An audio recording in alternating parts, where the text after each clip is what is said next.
হবিগঞ্জের মাধবপুরে Montala rail station অতিক্রম করে শাহপুর এলাকায় চট্টগ্রাম থেকে সিলেটগামী তেলবাহী ট্রেনের ৬টি কন্টেইনার লাইনচ্যুত হয়েছে।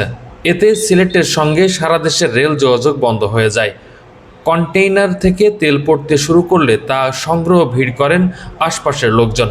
আজ রাত ৯টার দিকে মাধবপুর উপজেলার মনতলা স্টেশন পেরিয়ে শাহপুর এলাকায় পৌঁছালে ট্রেনটির পেছনের ৬টি কন্টেইনার লাইনচ্যুত হয়।